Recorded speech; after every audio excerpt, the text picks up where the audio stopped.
بعده رحمتي برسات عبيها بلوجا يا رسول الله أيها المختار فينا زادنا الحب حنينا جئتنا بالخير دينا يا ختام المرسلين يا حبيبي يا محمد يا نبي سلام عليك يا رسول سلام عليك يا حبيب سلام عليك صلوات عليك يا نبي سلام عليك يا رسول سلام عليك يا حبيب سلام عليك صلوات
عليك. صلوات الله عليك يا نبي سلام عليك يا رسول سلام عليك يا حبيب سلام عليك صلوات الله عليك.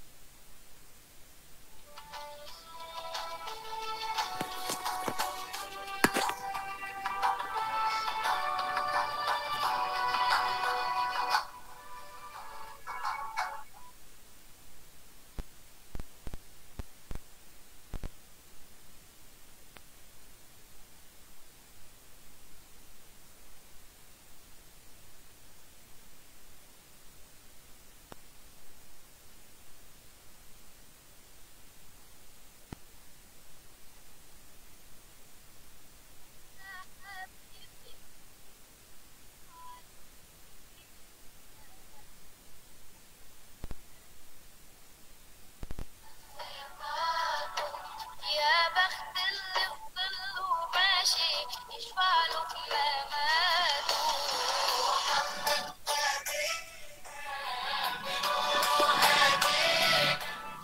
ومنى حبيبي نوره صنع المدينة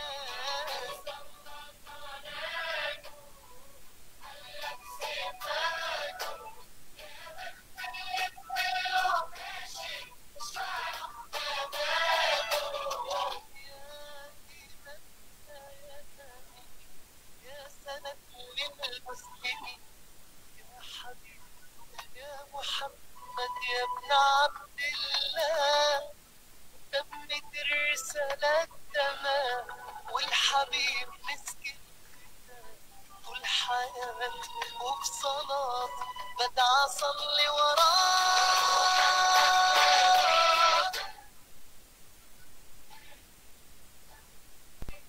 يا حبيبي نوره صدى المدينة صلى صلاته حلق سماته يا بخت اللي كله ماشي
Waalaikumsalam.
Masya Allah, Bang Ipul.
Waalaikumsalam warahmatullahi wabarakatuh.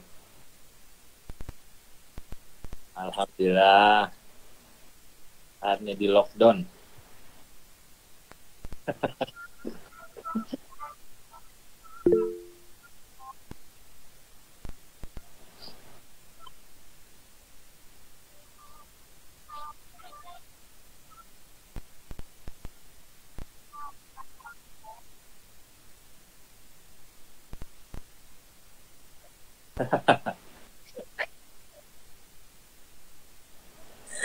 Ya,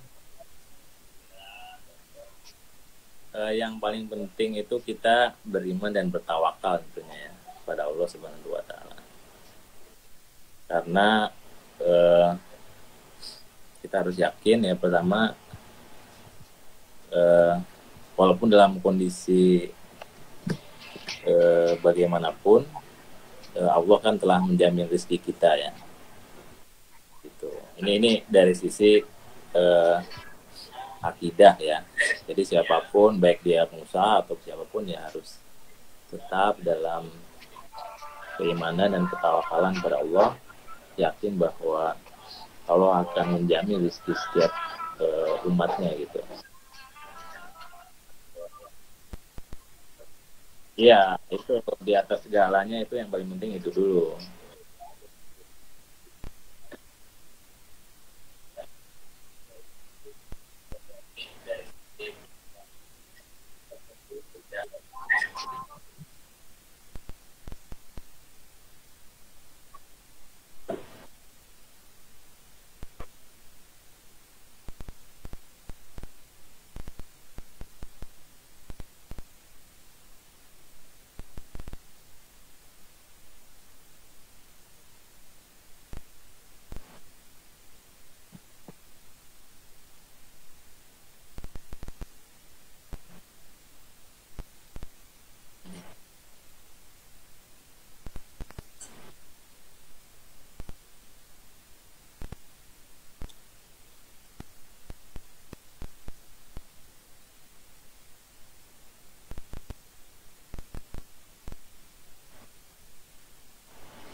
Ya, bismillahirrahmanirrahim. Rabbi shrah li sadri wa yassir li amri wahlul 'uqdatam min lisani yafqahu qawli. Jadi kenapa kita penting ya untuk mengetahui, bahkan meneladani ya sebenarnya sosok Mus'ab bin Umair ini. Jadi yang pertama itu karena tentu saja karena beliau ini adalah sahabat Nabi Rasulullah SAW. Gitu. Itu yang pertama. Jadi sudah dipastikan terdapat suri tauladan yang baik, bahkan yang terbaik kan begitu. Seperti yang digambarkan dalam hadis Nabi bahwa khairun nas itu qarni. Jadi sebaik-baiknya manusia, sebaik-baiknya umat itu adalah pada zamanku. Ya berarti pada zamannya Rasulullah dan para sahabat. Tsumma alladzina yalunahum, tsumma alladzina yalunahum. Baru kemudian zamannya berikutnya yaitu tabi'in, dan sesudahnya lagi yaitu tabi'ut tabi'in. Dua hal Jadi, ini adalah dua hal yang sangat krusial dalam kehidupan kaum muslimin. Ini adalah info dari Rasulullah bahwa ya kita kalau ingin melihat sosok yang terbaik di dalam Islam itu adalah berarti dari zamannya Nabi dan para sahabat. Begitu. Nah, ini yang pertama. Nah, lalu yang kedua juga kita sama-sama memahami bahwa sahabat itu adalah sangat tinggi keutamaannya di hadapan Allah Subhanahu wa taala. Gitu. Sangat tinggi keutamaannya. Kalau kita salah satu baca dalam surat At-Taubah misalnya. Ini kan Mus'ab bin Umair ini adalah termasuk ashabikunal awal.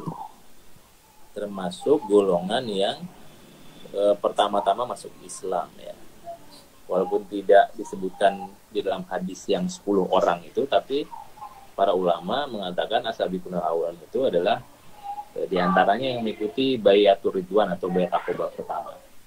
Nah ini termasuk di dalamnya 40 sekitar 50 orang itu as-sabiqunal awwalun dari golongan Muhajirin dan Ansor. Nah jadi dalam surat At-Taubah itu dikatakan was-sabiqunal awwalun minal muhajirin wal ansor waladina tabba'uhum bi ihsani radhiyallahu anhum wa radu anhum innama ya jannatin tajri tahtiha al-anharu khalidina fiha abada zalika fawzul azim. Nah jadi ini orang-orang yang terdahulu itu ashabil ihsan yang pertama-tama masuk Islam itu dari golongan muhajirin dan ansor, dan orang-orang yang mengikuti mereka dengan baik Allah ridho, ya, radhiyallahu anhum wa radu an. Jadi Allah ridho kepada mereka dan mereka ridho kepada Allah. Jadi apalagi kan kalau yang itu udah selesai gitu. Kalau Allah sudah meridhoi seorang hamba itu sudah selesai lah. Berarti itu sudah merupakan keutamaan yang paling tinggi gitu. Dan mereka pun ridho kepada Allah. Nah makanya di sini dikatakan bahwa mereka itu Allah telah menyediakan ya wa'adalahum jannatin tajri min tahtiha al-anhar. Nah, jadi sudah disediakan surga-surga yang mengalir di bawahnya sungai-sungai ya, khalidina fiha abada. Itu untuk selama-lamanya. Zalikal fawzul azim. Nah, itulah kemenangan yang besar. Nah, jadi setidaknya dua hal ini ya yang menunjukkan ya, yang pertama bahwa Mus'ab bin Umair itu adalah seorang sahabat Nabi dan beliau dari golongan as-sabiqunal awwal. Nah di samping tentu saja nanti kisahnya Mus'ab bin Umair ini di dalam meluk Islam dan berjuang menegakkan Islam ini juga sangat luar biasa, perlu kita teladani. Begitu Ustaz.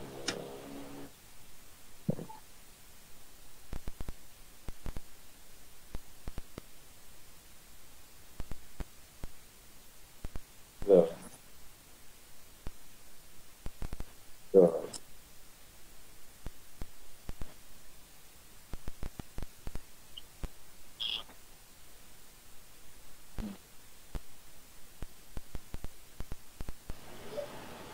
Ya,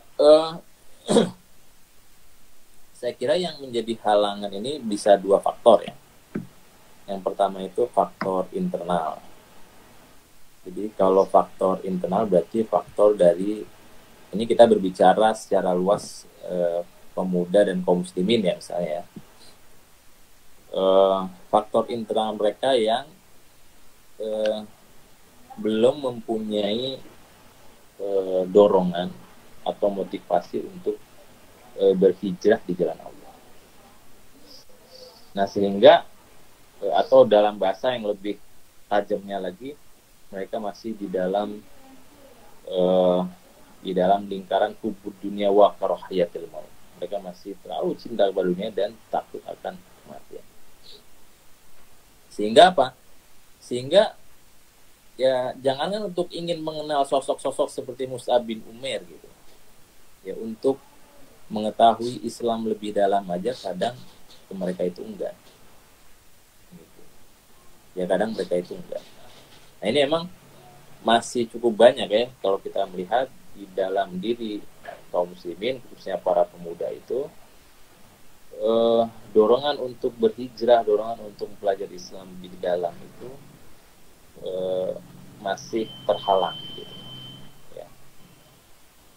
Nah ini dari sisi yang internalnya ya.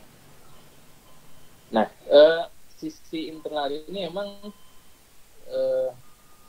salah satu pengaruh besarnya itu berkat dari sisi eksternal. Nah kondisi eksternal di luar kaum muslimin inilah yang juga begitu mempengaruhi ya keadaan kaum muslimin pada saat itu. Yaitu keadaan kehidupan sekarang. Ya kehidupan yang tidak diatur dengan Islam. atau kehidupan yang sangat sekularistik atau sekularisme. Ya, di mana segala sesuatunya itu sangat jauh dari agama. Ya, sangat jauh dari agama. Ini kalau kita sedang lockdown nih mendingan nih. Agak terbatas untuk terpaksa berbuat maksiat. Tapi kalau udah tidak lockdown ini coba, wah, kita keluar rumah sebentar aja maksiat udah bertebaran. Nah, jadi kehidupan yang serba sekuler ini, ya, yang memisahkan antara agama dengan kehidupan ini telah menjadikan pemuda-pemuda kaum muslimin khususnya, ya, itu jauh dari agamanya. Sehingga standar dia di dalam menilai segala sesuatu, ya, baik itu standar perbuatan maupun standar kebahagiaan, itu bukan berasal dari Islam. Nah, bahkan standar memilih sosok yang tepat dijadikan untuk teladan itu bukan dari Islam,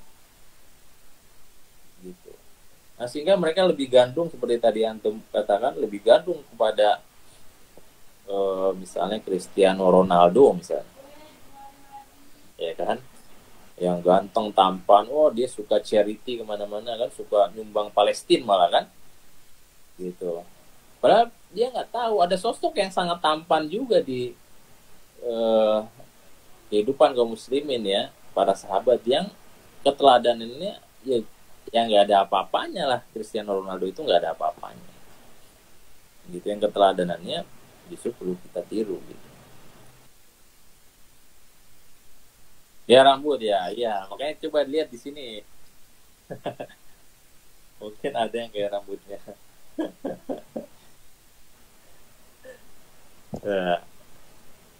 Ya, jadi begitu, ya. Jadi kondisi eksternal juga emang sangat mempengaruhi, ya.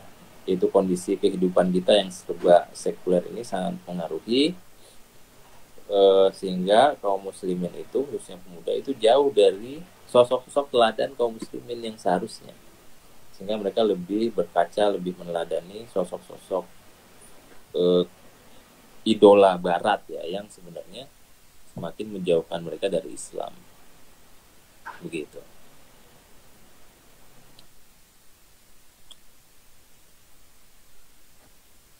Ya, betul.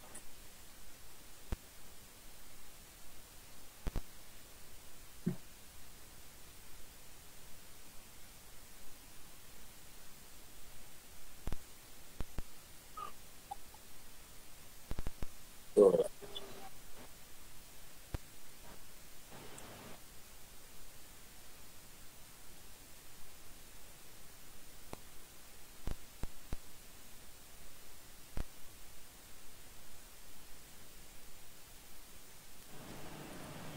Maksudnya gimana? Memicu gimana?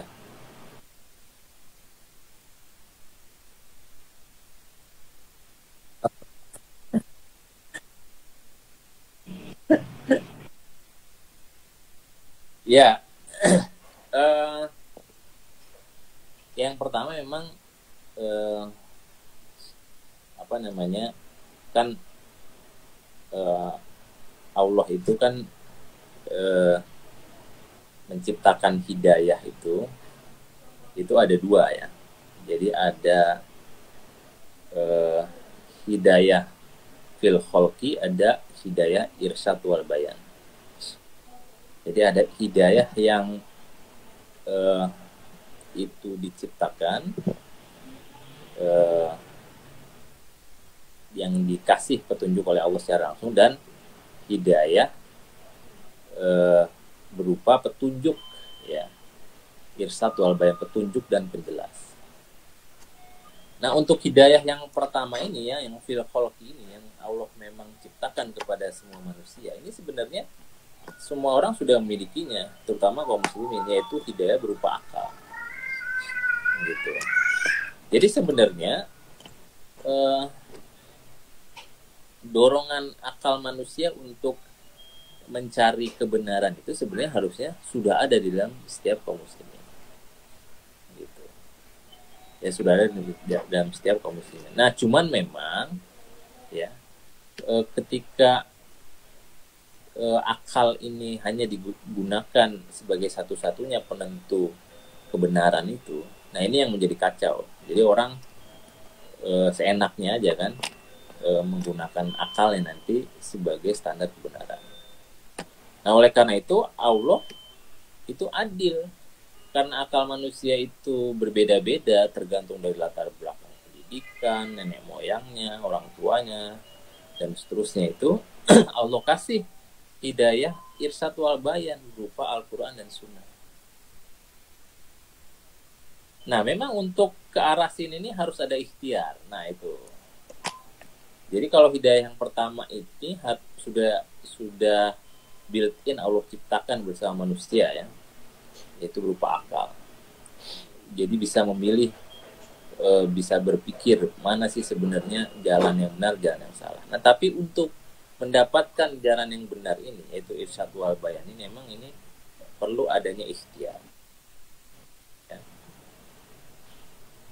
Nah perlu adanya ikhtiar dari manusia, ya, sehingga dia nanti akan mendapatkan hidayah yang ketiga, yaitu baru hidayah yang berupa petunjuk itu, gitu. Jadi hidayah yang berupa petunjuk itu, jadi ketika akal itu mencari hidayah irsyad wal bayan, maka hidayah berupa petunjuk itu maka kemudian baru akan Allah turunkan. Gitu. Nah ini jadi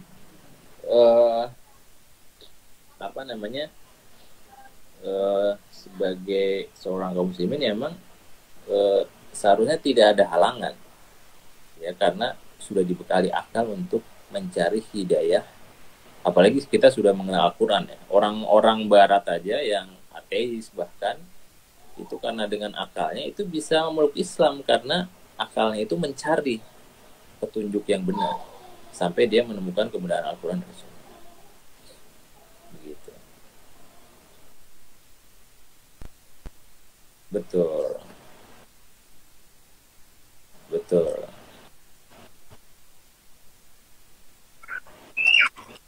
Ya.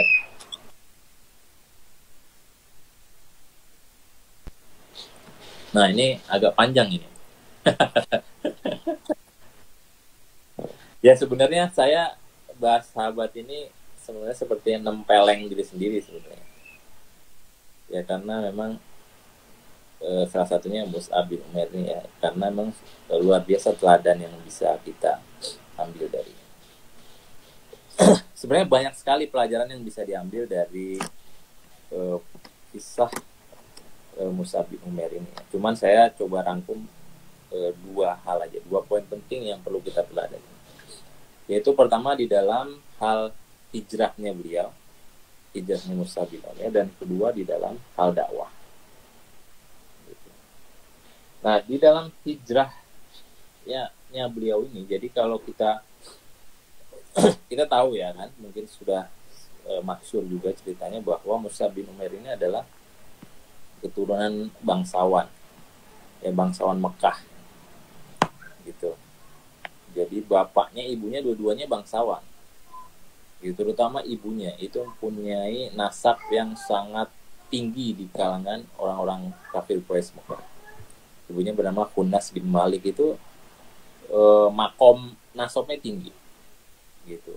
Bahkan lebih tinggi dari makom nasab bapaknya Mus'ab. Makanya perannya lebih gede kepada Mus'ab bin Umair, begitu. Jadi pengaruh ibunya terhadap Mus'ab ini sangat besar. Nah, Mus'ab bin Umair ini tampan ya. Pertama itu tampan. Bahkan dalam sebuah riwayat itu ketampanannya yang paling mirip dengan ketampanan Rasulullah SAW itu yang Mus'ab bin Umair. Ya makanya pada perang Uhud itu kan, ketika beliau dibunuh itu oleh Ibnu Qayyimah itu sampai Ibnu Qayyimah itu menyangka itu adalah Nabi gitu. Itu Nabi Rasulullah. Iya, karena mirip, perawakannya mirip, rambutnya mirip, sepundak, pokoknya mirip. Sehingga kemudian dibunuh dan disebarkan itu ke pasukan orang-orang kafir bahwa Nabi Muhammad telah terbunuh. Gitu. Nah, tapi setelah di cross check ternyata bukan. Nah, jadi itu ya, ganteng. Jadi sama ibunya itu benar-benar didandanin gitu. Mus'ab bin Umair itu didandanin. Pakai parfum yang terbaik paling mahal. Pakai baju sutra yang terbaik yang paling mahal. Rambutnya selalu tersisir rapi. Jadi parfumnya itu konon katanya kalau beliau jalan itu jarak berapa meter itu masih kecium.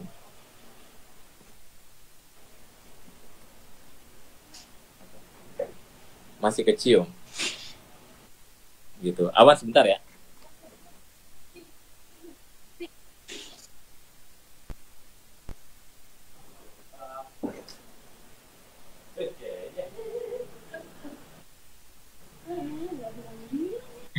Bentar.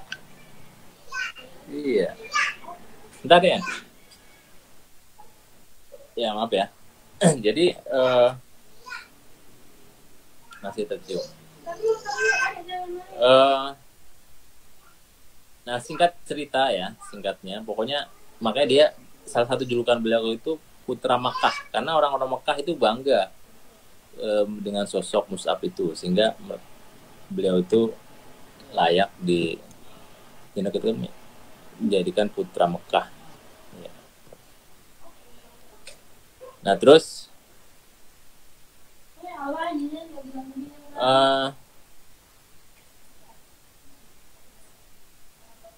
singkat cerita ya, ketika nanti kalau mau dieksplor silakan.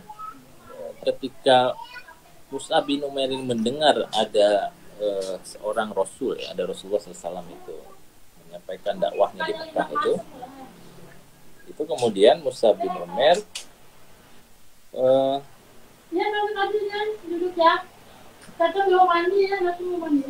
itu kemudian Mus'ab bin Umair kepo. Jadi, nah ini ya penasaran. Ini salah satu hal yang bagus nih, harus dicontoh. Jadi, ketika mendengar sesuatu itu ditabayunin. Gitu. Ini nggak semua orang Mekah ini kayak begini. Nah, Mus'ab bin Umair ini punya sikap yang bagus di dalam memandang sesuatu. Jadi, ingin tahu apa sih yang disampaikan oleh Nabi Muhammad SAW. Gitu. Memang ini Mus'ab bin Umair ini walaupun bergelimang dengan kemewahan ya pada saat itu, dia tidak suka bergaul dengan orang-orang jahiliyah, tidak suka. Gitu. Tidak suka dia bergaul dengan orang jahiliyah. Nah,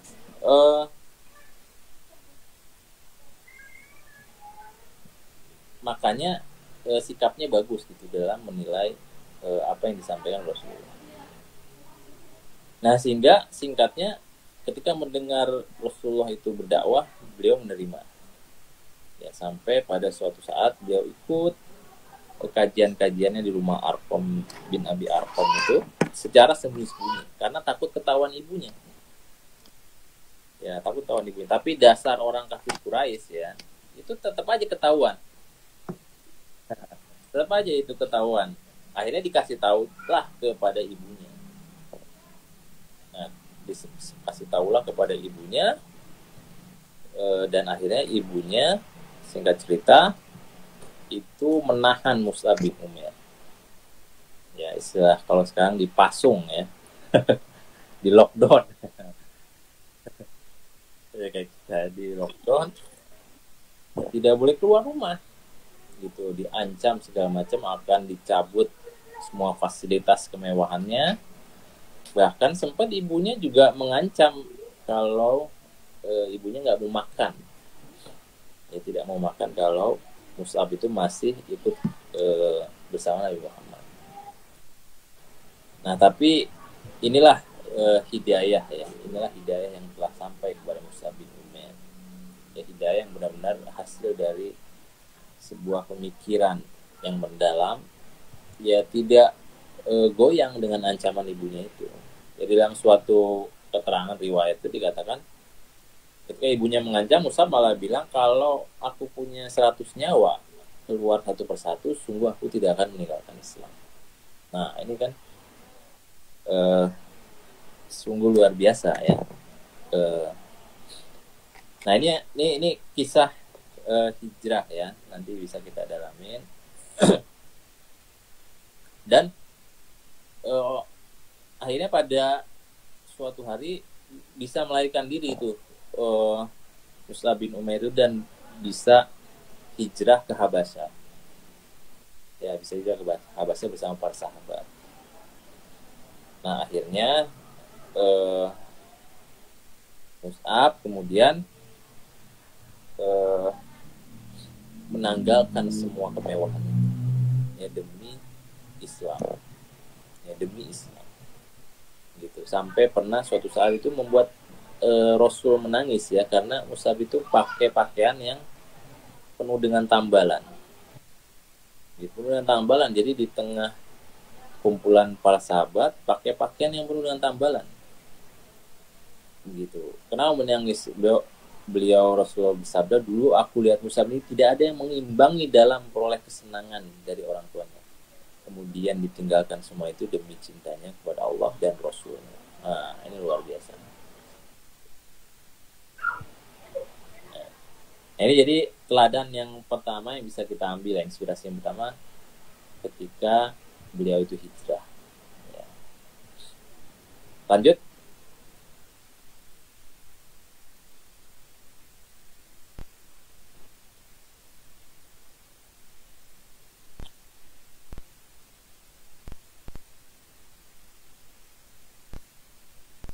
Ya.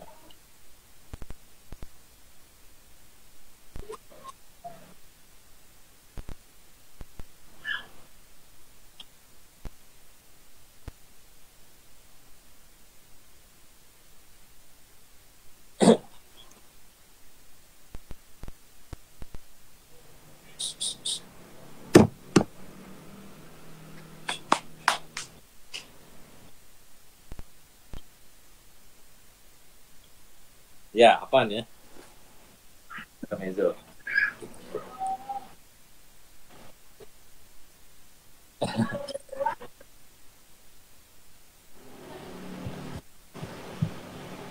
Ya, saya mungkin lanjut yang tadi dulu satu lagi ya. Ya, jadi teladan beliau yang kedua itu adalah teladan di dalam dakwah. Inspirasi di dalam dakwah. Jadi setelah Baiat Aqobah yang pertama, ini saya singkat aja. Ketika orang-orang Madinah ya, kaum Ansor ya, dan orang-orang yang telah meluk Islam itu melakukan Baiat Aqobah pertama itu di musim haji yang pertama di Mekah, dan kemudian mereka kembali ke Madinah dan akan kembali lagi. Maka sebelum mereka mau kembali lagi ke musim haji yang kedua, itu Rasulullah SAW itu mengirimkan Mus'ab bin Umair untuk berdakwah di Madinah. Nah, jadi ini bisa dibilang adalah duta dakwah yang pertama. Duta dakwah atau pengemban dakwah yang dikirim ya, yang pertama yang dilakukan oleh Rasulullah SAW itu untuk berdakwah keluar. Nah, ini kan suatu hal yang luar biasa. Banyak kan pilihan sahabat, bahkan sahabat-sahabat yang lebih senior dibanding Mus'ab, tapi Rasulullah memilih Mus'ab bin Umair untuk berdakwah, membuka dakwah di Madinah. Gitu. Nah, jadi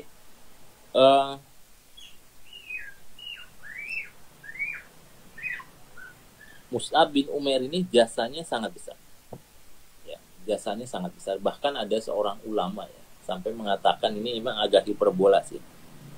Agak mengatakan kalau tidak ada Mus'ab itu, tidak berhasilnya Mus'ab bin Umair dakwah di Madinah, itu mungkin hampir dipastikan kita itu tidak akan merasakan Islam. Itu, Masya Allah, ya kan? Subhanallah. Iya, karena disitulah tonggak keberhasilan dakwah di Madinah, itulah tonggak atau cikal bakal berdirinya negeri dan negara Islam yang pertama yang dipimpin oleh Rasulullah SAW. Gitu. Dia tidak bisa membayangkan kalau dakwah Mus'ab saat itu gagal, belum tentu dakwah itu akan berkembang luas ke negeri-negeri yang lain. Nah, makanya ya betul, sangat-sangat penting, sangat-sangat luar biasa penting. Ya terlebih lagi Musa bin Umair itu bisa mengislamkan dua kepala suku Ansor, ya, suku Aus dan Khazraj, yang punya peranan penting juga di dalam dakwah ini. Yang kemuliaannya itu juga diakui di langit gitu. Kemuliaannya itu juga sangat diakui oleh Allah, yaitu Usaid bin Hudair dan Sa'ad bin Mu'az. Jadi ini dua-dua orang kepala suku yang sangat luar biasa. Usaid bin Hudair ini kalau baca Quran, saking indahnya bacaannya itu malaikat turun pengen dengerin, dan nggak bakal ninggalin sampai Usaid bin Hudair ini selesai baca Qurannya. Gitu, luar biasa.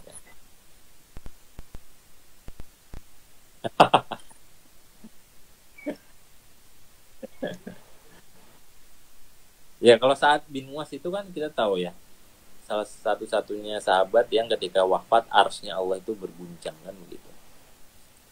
Nah, dari dua orang sahabat inilah kemudian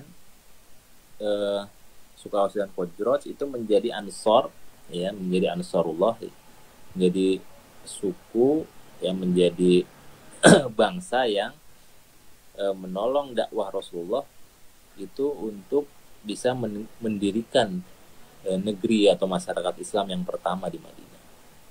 Nah, jadi luar biasa peran Musa bin Umair di sini di dalam dakwah Islam. Gitu. Apalagi kalau kita ritilin ya kisah-kisahnya itu luar biasa, keteladanan dalam dakwahnya sungguh banyak. Tapi itu nanti mungkin bisa kita dalamin ya kalau waktunya cukup.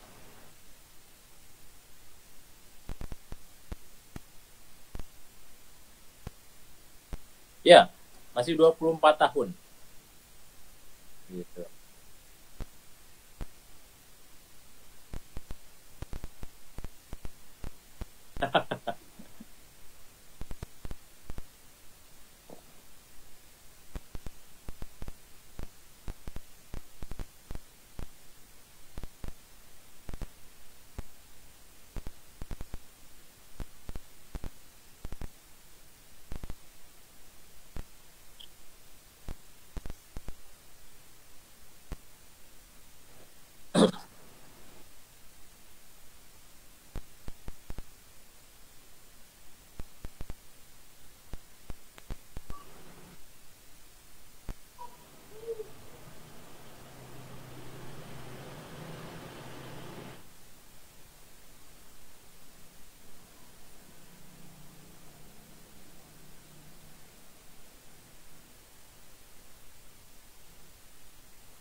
kalau ditanya siapa yang harus meneladani, ya tentu saja kita kaum muslimin ya. Nggak tua nggak muda ya harus kita teladani beliau, karena beliau ini sekali lagi adalah sahabat yang sangat layak diteladani ya, sangat bahkan harus diteladani di dalam kisah kehidupannya. Nah, tapi kalau ditanya siapakah yang secara khusus ya, tentu saja adalah pemuda Islam ya, karena Mus'ab bin Umair itu dari mulai masuk Islam hingga beliau wafat itu masih bisa dikatakan muda ya. Nah, kalau ditanya lebih khusus lagi, tentu saja pemuda Islam yang belum berhijrah dan masih dalam hidup di dalam atau masih menikmati kehidupan dunia atau zona nyamannya lah, gitu ya.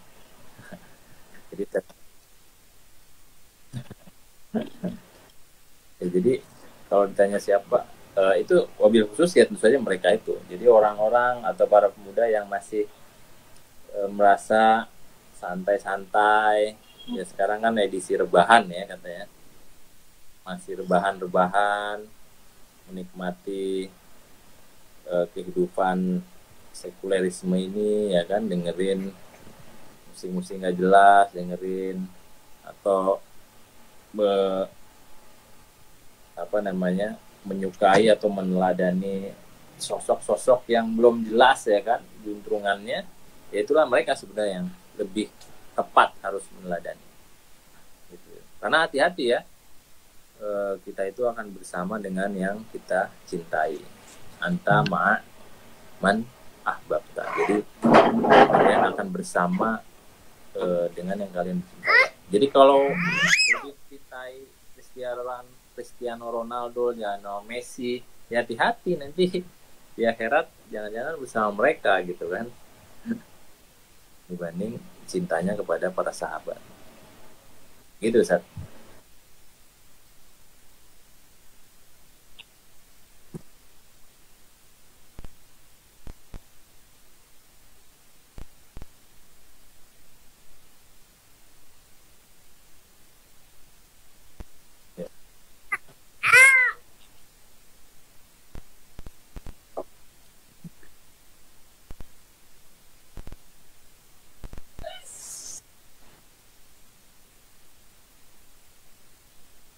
Jangan dulu.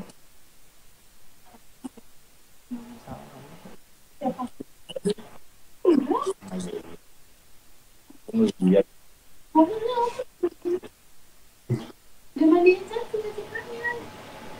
Tadi di sini ini mah nggak ingat.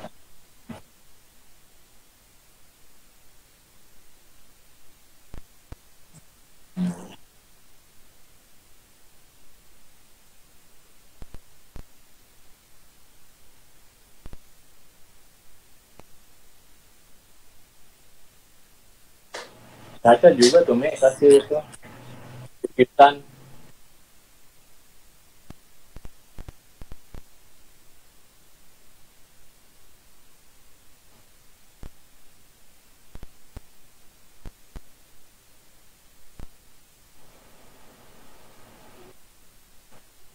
Ya.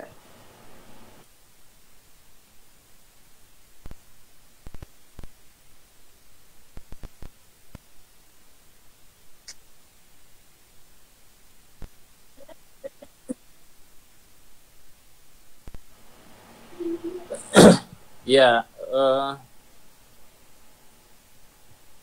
kalau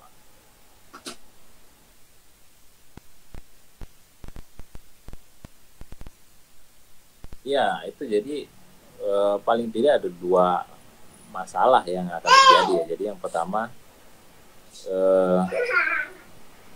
kita akan semakin kehilangan sosok-sosok teladan di tengah-tengah kaum muslimin ya. Dalam hal hijrah dan dakwah. Kadang kan gini ya, kadang orang itu lebih gampang menerima sosok yang nyata di hadapannya dia kan, dibanding misalnya sosok-sosok yang sudah ada di dalam kisah terdahulu di dalam sejarah.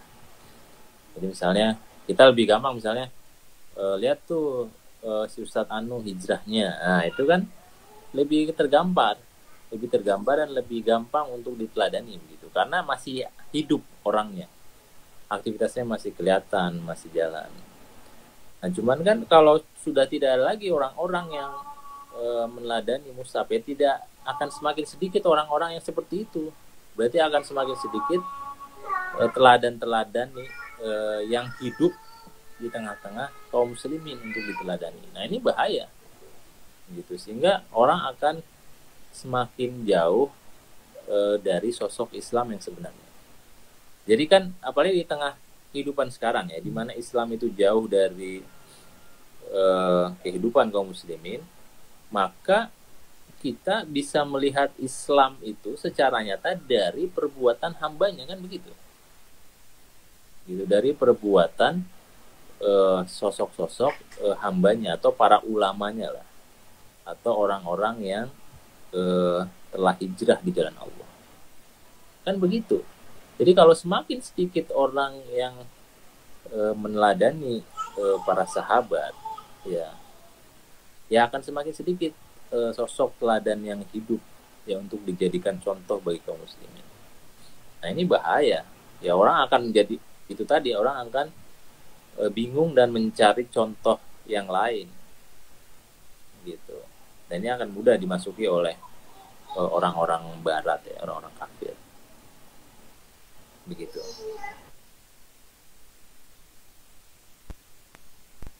Betul.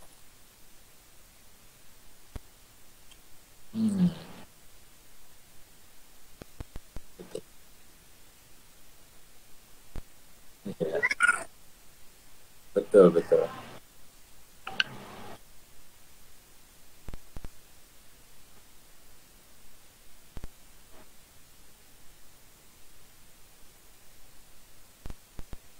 Kayaknya dari ini nih, dari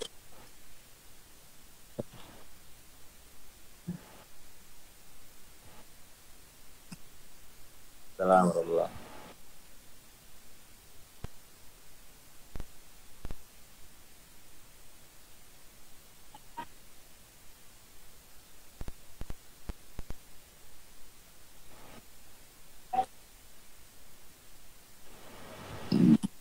Ya, jadi makanya caranya adalah yang pertama kita harus tahu kenapa Mus'ab bin Umair itu sampai itu kemudian hijrah gitu ya. Ini pertama harus tahu dulu gitu, apakah sekedar ikut-ikutan, jadi ini ada rame-rame nih pada ikut Rasulullah, gue ikut gitu ya kan. Anti sembako ya, iya benar. Nah jadi kita harus memahami dulu apa yang menjadi dasar Mus'ab bin Umair itu kemudian hijrah dari agama jahiliyah ke Islam gitu. Nah ini ternyata adalah semata-mata hijrahnya itu karena mencari ridho Allah dan Rasulnya gitu. Jadi ketika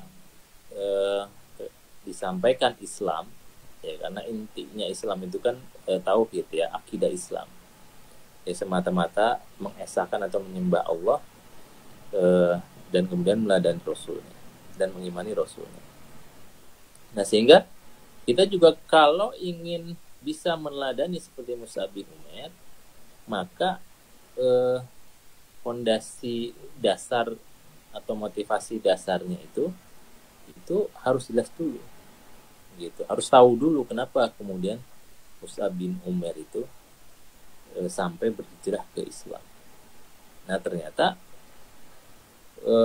dengan sebuah pemikiran ya yang mendalam ya, Mus'ab bin Umair itu telah menemukan kebenaran Islam. Jadi akalnya, hatinya menerima Islam ya, tanpa ada penolakan sedikit gitu. Sehingga ketika tanpa ada penolakan sedikit pun, ya udah, apa yang dikatakan Islam ya beliau itu ikutin, bahkan beliau pertahankan dengan semua apa yang dia miliki. Nah ini jadi ini dulu. Jadi kalau kita masih ada keraguan-raguan di dalam hati kita, maka itu harus mantap dulu.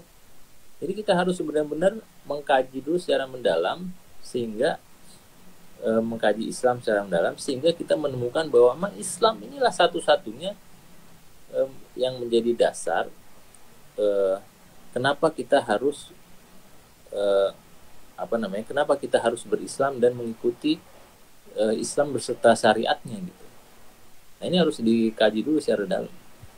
Nah, sehingga baru di situ kita akan menemukan ternyata kita akan menemukan tujuan hidup seorang hamba itu adalah ternyata mencari ridho Allah Subhanahu wa taala di situ. Begitu. Nah, jadi itu hal yang paling penting menurut saya. Jadi cari tahu dulu kenapa sampai Mus'ab itu mau berhijrah dan kemudian istiqomah di jalan Islam begitu.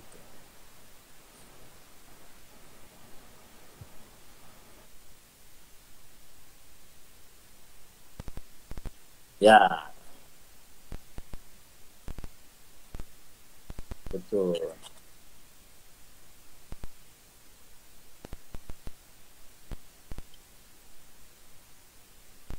Betul.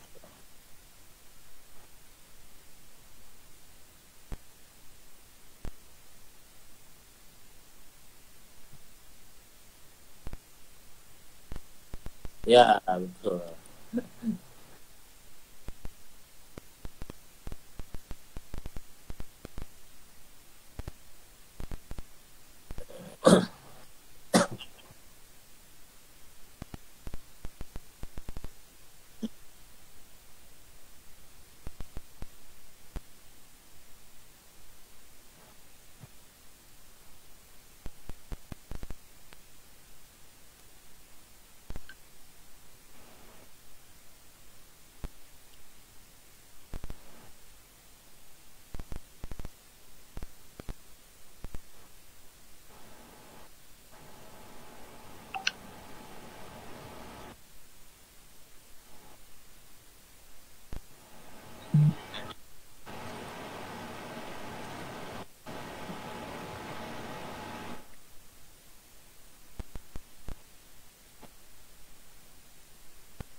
Ya, jadi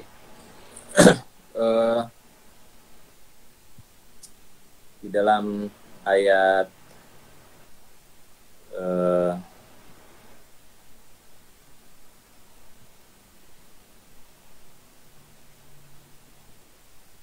di dalam surat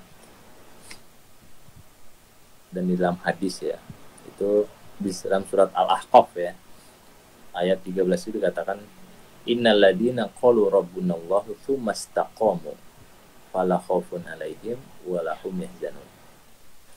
Jadi sungguhnya orang-orang yang mengatakan Tuhan kami ialah Allah, kemudian mereka tetap istiqomah, maka tidak ada kekhawatiran terhadap mereka dan mereka tidak pula berduka cita. Nah, juga ada hadis yang senada dengan itu ketika ini ada dua hadis ya, ada dari jalur Abu Sufyan dan Sufyan bin Abdullah As-Saqafi. Jadi ketika Abu Sufyan dan Sufyan Abdullah As-Saqafi dia menanyakan, ya Rasulullah, katakan kepadaku satu perkara yang aku jadikan pegangan dan berlindung. Kalau Abu Sufyan menanyakan, ya Allah, ya Rasulullah, katakan kepadaku dalam Islam satu ucapan yang tidak perlu bertanya tentangnya kepada seorang pun setelahmu. Lalu kemudian Rasulullah menjawab, ya, kul amantu billah summa istaqim. Jadi katakanlah aku beriman kepada Allah dan kemudian istiqomah. Nah, ayat dan hadis ini itu para ulama mengatakan, jadi hadis dan ayat ini walaupun pendek, ini adalah sudah menggambarkan, sudah menghimpun seluruh maksud atau makna iman di dalam iman dan Islam. Nah, begitu luar biasa. Jadi sudah menghimpun seluruh makna iman dan Islam. Ya. Yang pertama itu iman dalam bentuk keyakinan kan tadi, amantu billah, berimanlah kepada Allah, dan lalu kemudian beristiqomah di dalam ucapan dan perbuatan, yaitu di dalam ketaatan dan juga di dalam menghindari dari kemaksiatan. Nah, makanya kalau kita berbicara istiqomah, itu sebenarnya antara iman dan istiqomah itu seperti dua sisi mata uang, gitu. Jadi seharusnya orang-orang yang beriman itu selalu memperbaharui imannya. Maksudnya memperbaharui itu selalu memperbaiki imannya, ya, agar senantiasa istiqomah di jalan Allah. Begitu. Nah, sehingga kita tinggal menelisik aja atau berintrospeksi aja kepada diri kita. Ketika kita dalam kondisi yang mungkin kurang istiqomah, itu bisa jadi memang itu dalam artian keimanan kita sedang menurun. Maka kita diperintahkan untuk selalu memperbarui keimanan kita, ya, selalu memperbaiki keimanan kita. Ya, gimana cara memperbaiki keimanan? Ya, tentu saja dengan terus mendekatkan diri kepada Allah Subhanahu wa Ta'ala. Ini apalagi ini di bulan Ramadan, ya. Di bulan Ramadan adalah target, ya, tujuan dari kita melaksanakan shaum Ramadan itu adalah terbentuknya insan yang bertakwa. Ya, di sini bisa menjadi sarana latihan, sarana kita untuk semakin mendekatkan diri kita kepada Allah Subhanahu wa Ta'ala. Ya. Walaupun di tengah kondisi yang sekarang, di tengah kondisi yang berbeda dari Ramadan sebelumnya, tapi tidak menutup kita untuk semakin mendekatkan diri kepada Allah.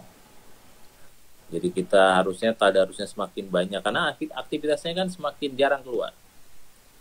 Harus sering semakin ngisi kajian online, tinggal pilih ya mau ustadz yang mana, ya kan, mau tema yang mana. Gitu. Jadi sebenarnya tidak ada alasan untuk meningkatkan keimanan kita kepada Allah. Bahkan ini kesempatan yang sangat baik. Gitu. Nah, sehingga harapannya nanti, ya, keluar Ramadan kita menjadi senantiasa istiqomah. Gitu, karena kita sudah ditempa selama Ramadan untuk meningkatkan dan mendekatkan diri kita kepada Allah Subhanahu wa Ta'ala. Begitu, Ustaz.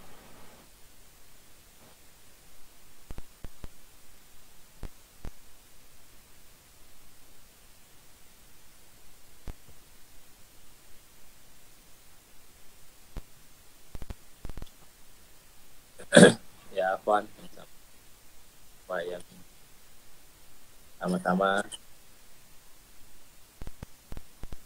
Ya, mohon maaf kalau ada kesalahan dan kekurangan.